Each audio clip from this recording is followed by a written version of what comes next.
Hey friends, today we are hanging out with Frank here at Volunteers of America Northern Rockies, the Spearfish office. So we know Rapid City has an office, but talk about the Spearfish office and what you guys do here. Well, we have a lot of veterans that we serve in the area.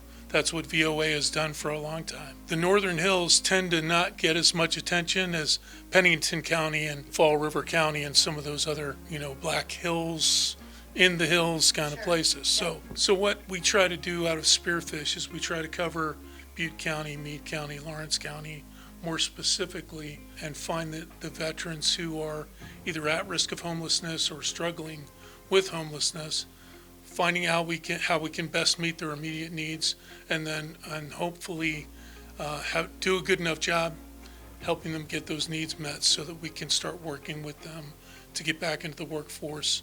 Homeless folks generally have a lot of difficult circumstances that they're coming from. What we try to do with veterans is we try to assess what those immediate needs are. Then we help get with other community partners that might be able to meet the housing piece. Like we work closely with Cornerstone Rescue Mission, and they've got a veterans section of their mission. So if we meet a veteran who needs help, we'll reach out to Cornerstone and we'll say, hey, do you have a place for this person to stay tonight? Now that's one crisis we've solved.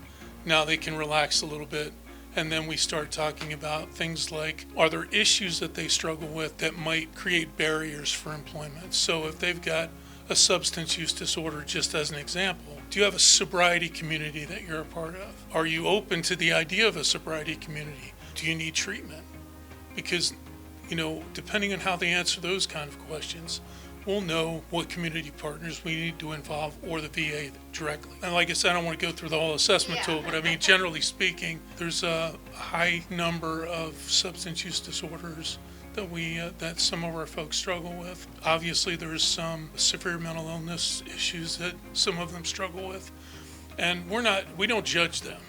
We accept them right where they are. We want to make sure that they're getting the resources they need to deal with the struggles that they have. And then eventually, I think our philosophy is if we're giving them wins, then when they're kind of settled and they're thinking about, well, what do I want to do now that makes me excited about getting up in the morning? Then we can start working with them directly, coaching them on how to do interviews, working with them on resumes. They need interview clothes, get those interview clothes for them. I mean, I feel like you're really digging in and helping them from like A to Z. It's like you're really getting them all the help that they need to like have a successful life. This program, Homeless Veterans Reintegration Program, HVRP, it's relatively new to the Black Hills. If you think you're just going to talk jobs with somebody who's in a crisis, you're kidding yourself. So I think as our program matures, we've discovered that, hey, we need to deal with the crises. We need to identify as many of the needs that they have up front so that we can, kind of strategize with the veteran. How do we want to solve those problems? We don't tell them how to run their program. We ask them, what are your goals? Where do you want to go? What employment makes you feel good about getting up in the morning? And then we start trying to work with them to not only find those jobs in the area, but to make sure that they're ready. So if that requires OJT or training, we'll do that. If you know a veteran who needs help, send them to us, okay?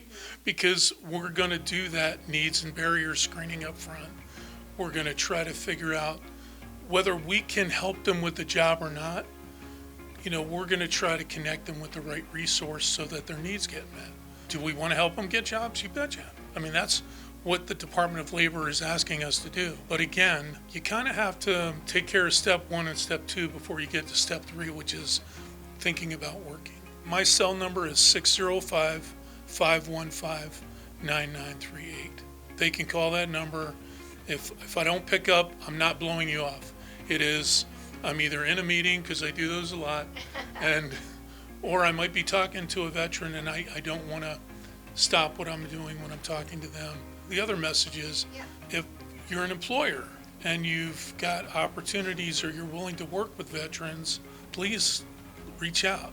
If you've got opportunities for apprenticeships or on-the-job training, those are things that might be very valuable. So if there's employers out there that are willing to help with that. I know that there's going to be veterans in the area that are going to be really grateful. So.